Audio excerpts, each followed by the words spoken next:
We're back with season... God, I gotta show this up. Season 8, Episode 4, Fake It Till You Make It. This is the episode in which Fluttershy is put in charge of the Manhattan Boutique by Rarity and develops 3 characters, at least partially, and by what that I mean totally, based on the 3 fashion designers we saw back in the Applejack episode I can't remember the name of. Which actually, now that I think about it, was that written by the same author? Hang on, let's look that up. Chicken pies, triple thread. No, that's not it. What was that episode? You know what I'm talking about, right? It was Applejack and it was an Applejack and Rarity episode, and Applejack was brought in to help judge the episode or judge the fashion content. Was that Honest Apple? Hang on, let's look that up. But no, the 3 personas, the 3 characters, excuse me, are clearly based on that. Rarity asked you. Yep, nope, that's Honest Apple, which was written by Kevin Lepin. It was a green because it sucked, but yeah.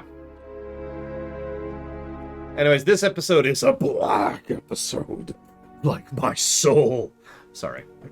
Yeah, no, those are 3 fashion archetypes. That's why they use that one. So there's that sanctuary again. Yep, nope, that makes sense.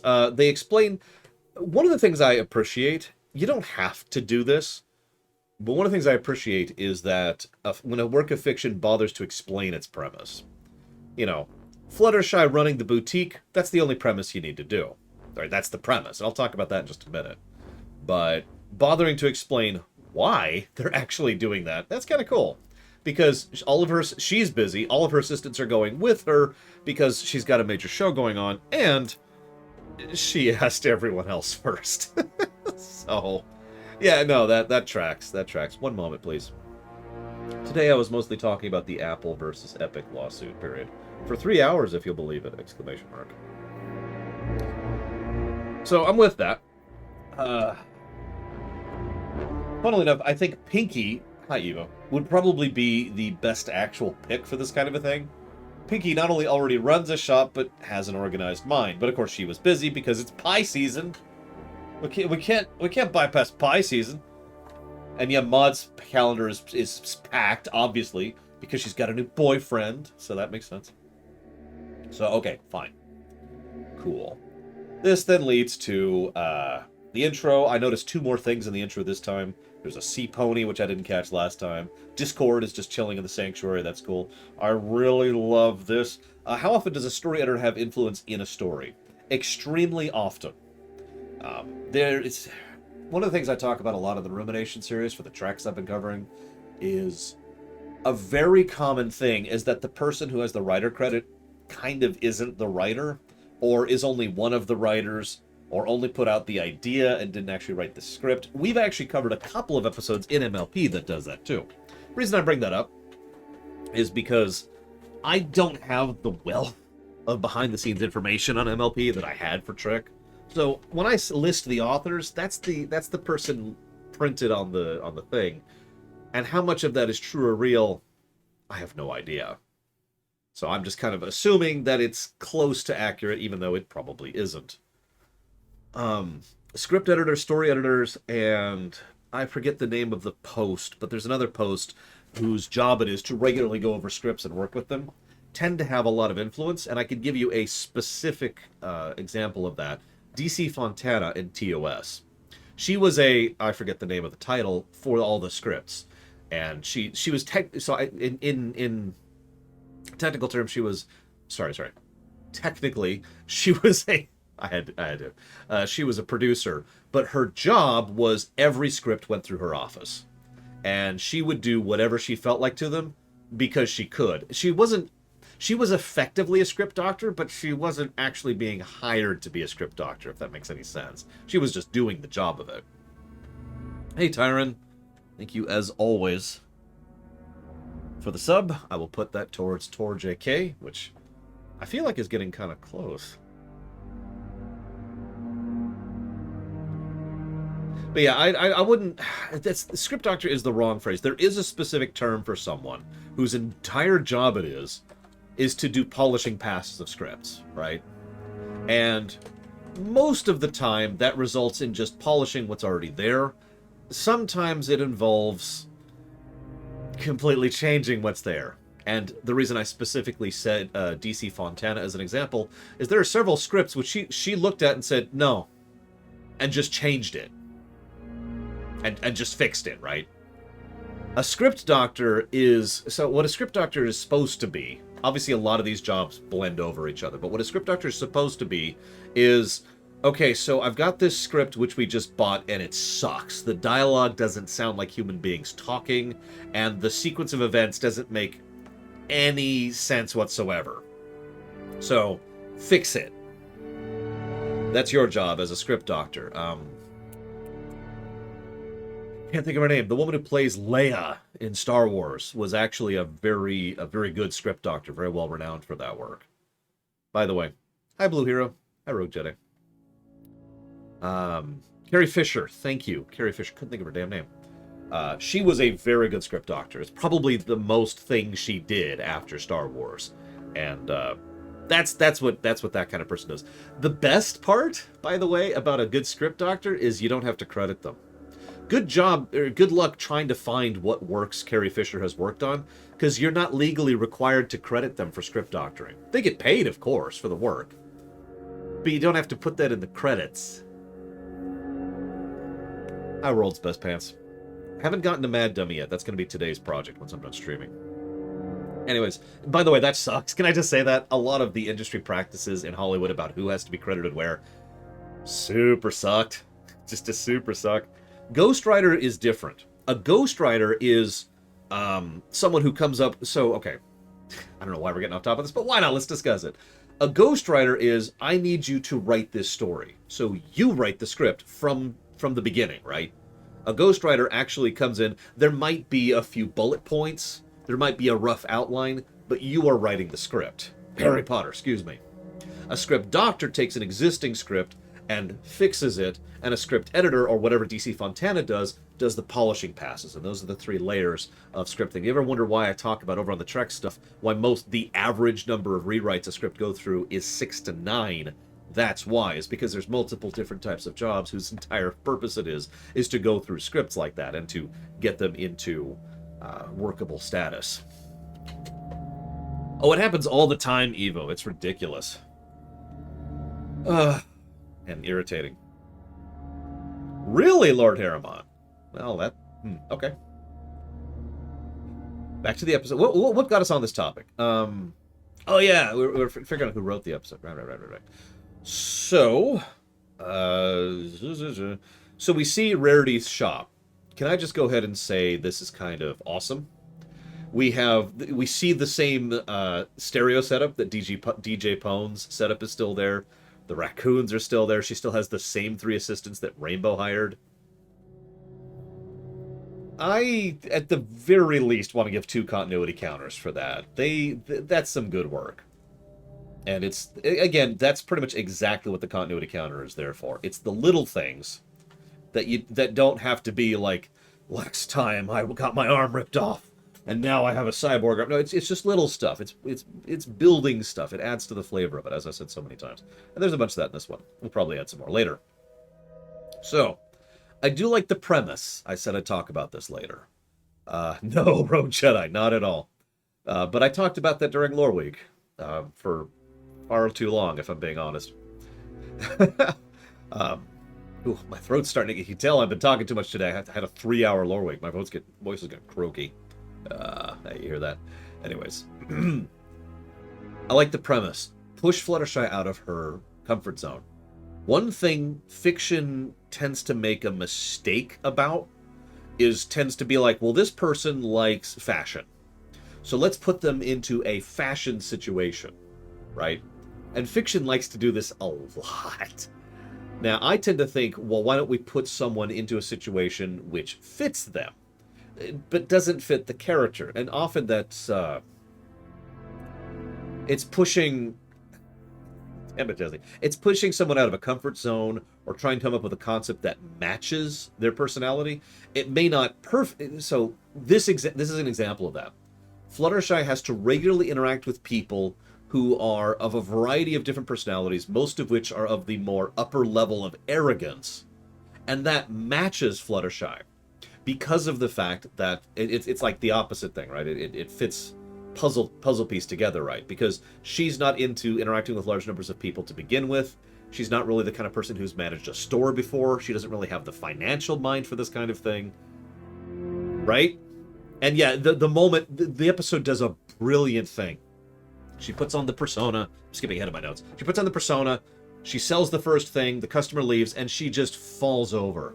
That right there is why this matches her. Why this is a perfect situation to put her into. And that's very smart. I just wanted to give credit to that. So, then we see a pony Karen.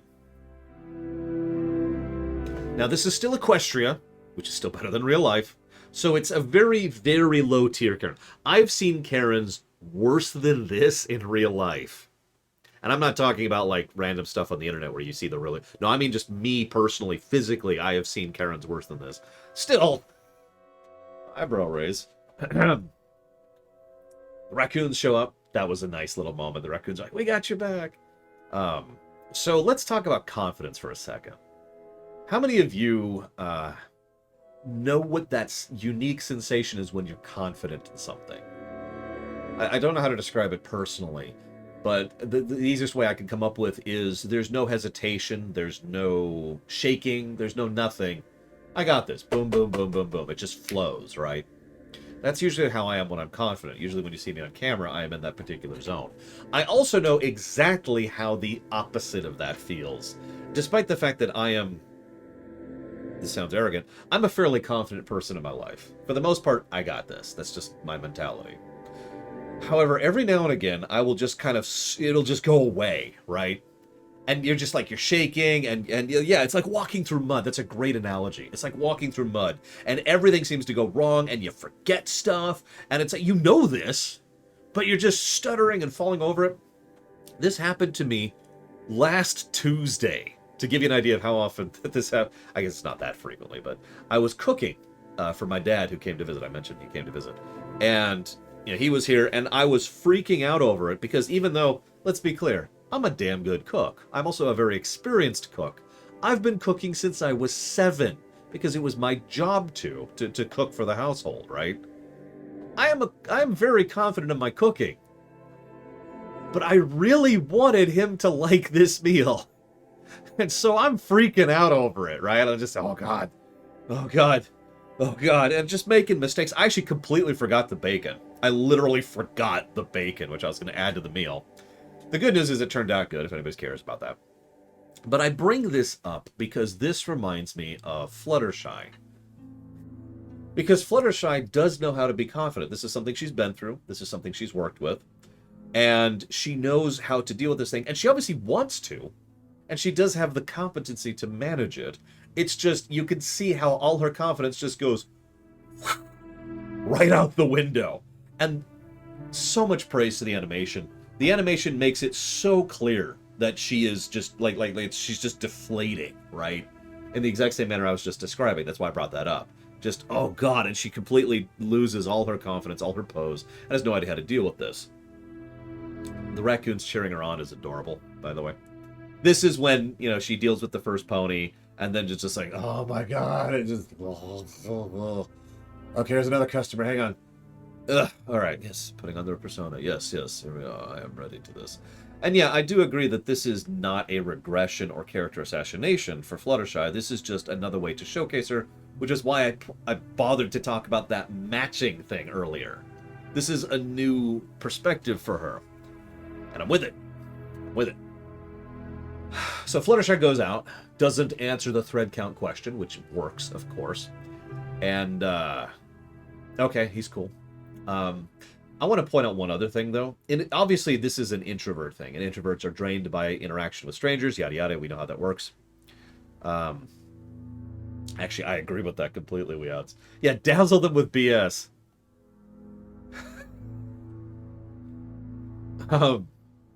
The words. I lost my train of thought. Where was I? Right. I actually have a lot of sympathy for professional actors. No joke. Voice as well as talk. And the reason why is because it's actually pretty draining. Now, I know she fell over because she was an introvert, but that was what I was first thinking, was she was playing a character. She did a good job of it. She was a good actress. And then she just fell over. that kind of thing happens. Again, as someone who has studied Hollywood, and there's a reason why it became the norm 40 years ago to have your own private trailer. I know there's that old joke that I'm just going to be in my trailer, I can't deal with this anymore. But the harsh truth is, in reality land, in non-meme territory, it's very common for an actor to get off of a take and then to just go and whatever it is that they relax with. You know, maybe they have a bag. This would probably be my thing, you know, just having a bag of carrots, right? Maybe like seltzer water, right? I've got a specific example for you. Chris Evans, who plays Captain America, is a massive introvert and does not like interacting with other people.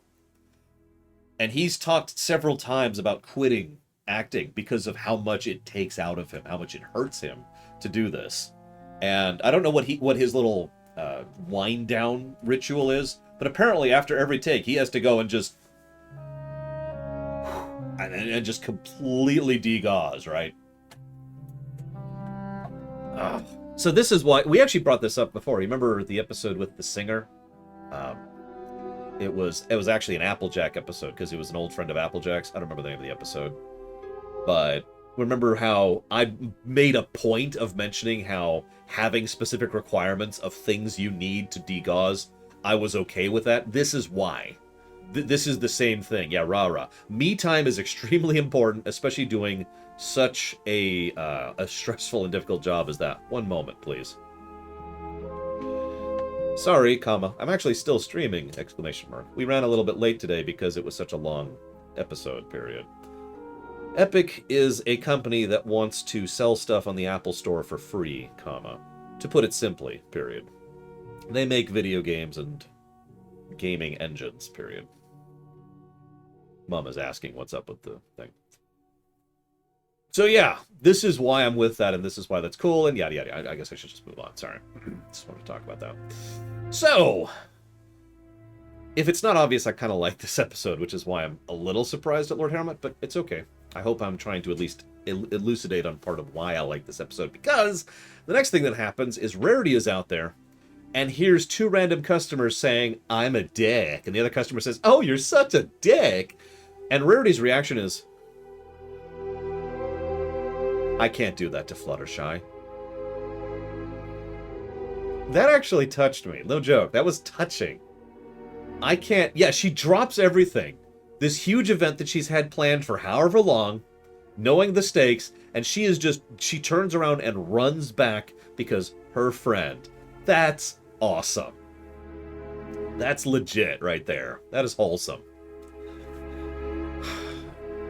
But then, you know, she encounters the one pony who's like, oh, man, no, she did great. And Rarity's like, oh, okay, she's got this. And then she goes on and does the show. That's super cool. I love that. So then we cut to Fluttershy, who is starting to do her own little thing. And she talks about a guacamole pattern. This is another nice little subtlety thing. There's a lot of little details they put, especially in the animation here. There's this bit where so Fluttershy talks around the customer with nonsense. Okay, hang on, we're not at pointy yet. Excuse me, hang on. One moment, sorry. And yeah, this is the guacamole line. And the customer is... the customer realizes she's been outplayed, and what she says is, oh, yes, of course, I'll go ahead and take one, and then she leaves. But they bother to animate her such that it's very clear that she's faking it, that she realizes she's been outplayed, and realizes that, oh gosh, if this is a fashion thing, I don't want to seem like I'm out of the loop. I don't want to seem like I don't know what... Because she doesn't know what Fluttershy's talking about, because Fluttershy isn't talking about anything. She's talking about nonsense. But it's like, oh god, I don't want to feel like I'm out of the loop. And we have a little bit of that social currency ostracization thing really quick, because she just kind of goes with it out of fear. And again, the voice acting doesn't actually get that across, but the animation does. Brilliant little touch there.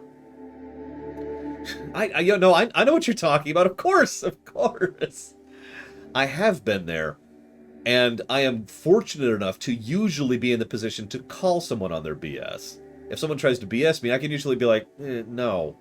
I did that just last Friday with a doctor. Talked about that earlier. I did that a few years ago with a lawyer. I'm usually the person who's like, no, that doesn't work that way. You don't get to put your stuff on the shelves for free, Epic. Anyways.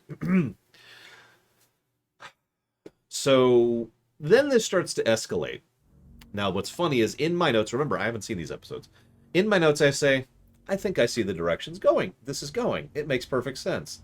They're trying to get across the Aesop here of just because something works doesn't mean you should A, keep doing it, and B, escalate it. Now, I'm incredibly wrong. I don't think there is an Aesop here. I'll get to that in a minute. But I want to talk about that because screw you. One of the things that way too many people need to learn is the lesson of just because something works doesn't mean you need to keep doing it more. Now, this applies on an individual basis as well, but this especially applies in the company level. Okay, so we've made a video game. It's called Call of Duty. You already see where I'm going with this. We've made a video game. It's called... Oh, no, we made a TV show. It's called such and such. Name whichever one you want to here. Oh, that was successful. Let's do it again and again and again and again and again and again and again and again and again and again and again. And we got to one up ourselves, and we got to just keep absolutely just pushing it constantly. And yeah, no, it's... Now, the argument has... See you around, Imperial Star Destroyer. Sorry. I do hope the game goes well for you. Don't worry, we're almost done. The argument can and has been leveled that that's a good idea because you want to squeeze everything out of something before you try something new. That's stupid. But there is a financial merit in saying that. It's just one that is very short-sighted and ultimately detrimental to both the creative space and the worker space as well as your own consumer base. But anyways, point being, that's exactly what Fluttershy is doing in this episode, if you pay attention. Oh, well, this worked. I should be more snooty. She even says that in the episode. I should be more snooty. I should kick it up a notch. I should bam, there we go. And try to be even worse. And so she escalates and she escalates and it gets worse and worse. Now, obviously, the episode isn't going for that point because the episode has no point. And that's where we talk about the point of the episode. This is a fun episode. It has no Aesop. I'm serious. I'm not even sure of the last episode I can name off the top of my head that didn't have some kind of message or some kind of Aesop that wasn't a season ender. It's just fun. They're just going for fun. Yeah, the voice actor got to stretch. I actually wrote down her name this time to make sure I didn't screw it up. Andrea Libman. And they really stretched. And the best example of this, is actually two, but the best example of this is that she just keeps instantly changing costumes. And for a moment you think it might be screen transitions, cheating with time. But then there's several points where the episode makes it very clear that seconds have passed. They will show a shot, and then the camera will pan, and it's very clear this is seconds later, and she's in a different outfit playing the different role. So again, the goal of this episode is literally just to have fun with it. Whether that's going to work for you or not depends. I know quite a few people, I'll use two Star Trek examples. Over on Deep Space Nine, there's an episode called Take Me Out to the Holosuite. It's a baseball episode. There's no point to it. There's no message, and it has nothing to do with anything. It's a fun episode. That's its point. Over on Enterprise, in Season 4, there's a two-parter called In a Mirror Darkly, which is set entirely in the Mirror Universe and has nothing to do with anything and has no point or purpose or message. It was just them having fun. Whether this works for you or not is going to be up to you. And that's the downside of a fun episode. They're ultimately skippable, which is good, but you may want to skip them because it's something you're not into. If it's not fun for you, then there's nothing there, right?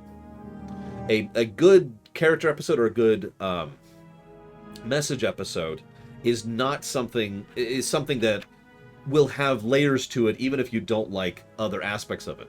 An episode that is just trying to be fun doesn't have anything other than the fun. Make sense? It's one-dimensional. Now, so the reason I'm bringing this up is because rating this episode is going to be one of the hardest episodes I've rated, because it is entirely dependent on if you find it fun. If I'm not explaining this clearly enough, let me try another tact. Let's say I tell a joke. Let's say you don't find the joke funny. There's nothing else here. It's just a joke. One-dimensional, one single point to try and elicit comedy. If you don't find the joke funny, there's nothing else there. Make sense? Anyways. Look at my notes. Is there anything I missed here? The raccoons doing the charades to Spike was adorable. Spike figuring out what they were saying was awesome. Twilight even says, how the world did you figure that out? Oh, Dragon Charades champion. They have Dragon Charades? I wonder if fire's involved. Andrea Libman probably had a lot of fun doing this. I wrote on my notes twice. How does she change so fast? The facial animations need special mention because each persona, each character she plays has a completely different animation set, for lack of a better way to put it, for her face. So they just keep doing all sorts of different things with her. It's just really awesome stuff there. I love the recurring gag of her calling them rodents, and everything keeps freaking out. That could have pissed me off. Instead, they didn't play it up for drama. They played it up for laughs. It's like, right? Like each time, at one of the points, the raccoons literally fainted upon hearing her say that. So that's really cool. Let's see here.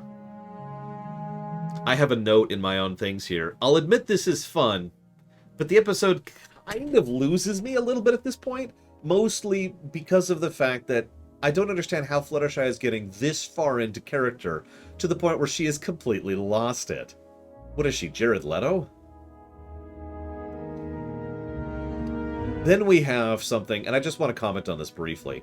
One of the biggest problems all visual and audible media have is trying to do repeat exposition. Now, repeat exposition, for those of you not aware, is, let's say you see a scene, and this person says, oh my god, this works this way. The other person says, oh my god, you're right! And now, we, the audience, know that. But these two people need to tell Bob over here that. Now, bad script writing will have these people to walk over and then tell Bob that, which means we, the audience, now hear the exact same explanation twice. This kind of repetition is literally bog standard textbook bad script writing. So there are many different ways over the years that many different people have come up with to jump over that, to get to the point where the exposition happens in-universe, but we don't have to see it. This episode does something I don't think I've seen recently. There's this bit where Rarity turns to see her friends. The friends have come to the show, and Rarity's like, huh. And then it just does a fade transition to her frowning. And that was a really clever way to do that, and I just wanted to comment on that. Especially since, for those of you not aware, a cross dissolve, which is what that's called, is usually done in cinematic circles to denotate the passage of time, specifically forwards. You know, it's that kind of crossfade is supposed to indicate time has passed. So, good stuff. Anyways. And then the episode made me laugh really hard. I don't know how else to say that. You are terminated! Okay, fine. And she walks off, and Rita's, well, now that's the... okay, quiet. What are you doing here? I'm here. But you are also terminated! Whatever. Okay, now that that's... And that got me. That got me so hard. And you were, like, totally terminated. How did she do that? And then as soon as she walks off camera, Rarity's like, okay, now that... And then one last time, Rarity's like right there. Sorry, Rarity. Fluttershy. Fluttershy is right there, normal. And completely fine now, by the way. Sorry for going overboard. That got me. That really got me. And that's the problem. So... and the episode ends on a wah-wah. We haven't actually had a wah-wah in a while. But that's not only a wah-wah, it's actually a really crappy wah-wah. I didn't like that wah-wah. It's probably the worst part of the episode. So, how do we rate this? Because this is like rating Spaceballs, which I would never want to do, and hopefully I'll never have to do that. Because if you don't find Spaceballs funny, it's a terrible movie. like I said earlier, like I tried to elucidate upon, if you don't enjoy the humor, if the only point of the episode is a miss for you, there's nothing else there, right? So this is literally the definition of a hit or miss episode. I'll admit it hit for me. I think I've made that clear. Good animation, several good running gags. There's just some wonderful wholesome stuff. I love the adorable little moments with the raccoons, and that last joke really got me. But I can absolutely see how this could be... And it also feels, if I'm being honest, very skippable. That's not necessarily an insult. But an episode that's skippable could, for example, never be read. We could never have a red skippable episode. So that means the ceiling is orange. And I think the floor is probably... I mean, I can't see this being a blue, right? So we're kind of bouncing between orange and yellow as a possibility here. Which would be on brand, because Josh Hamilton has done a green, and a yellow so far.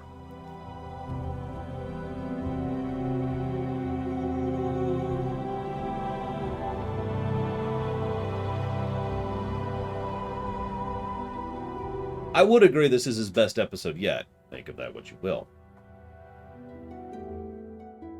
Secrets and Pies was very average because it was really great, and then it was pretty terrible, and then it would just bounce all over the place.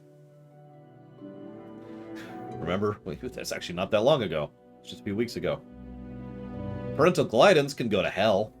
Triple Threat was another one which was really good and then terrible the rest of the time.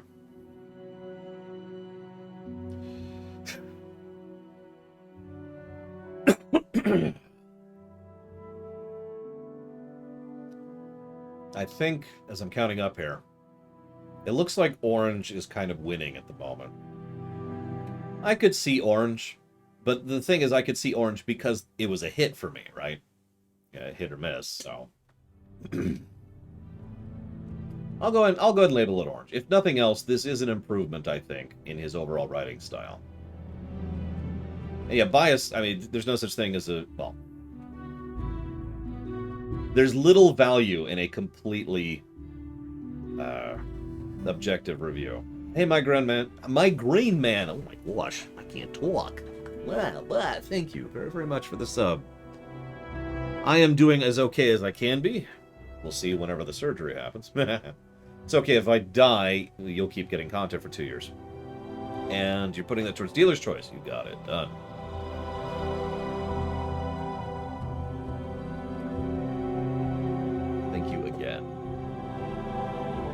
When am I getting the surgery? That's a good question. When I know, well, you will know because I'll have to change the schedule to accommodate for that. That's it. That's all I got.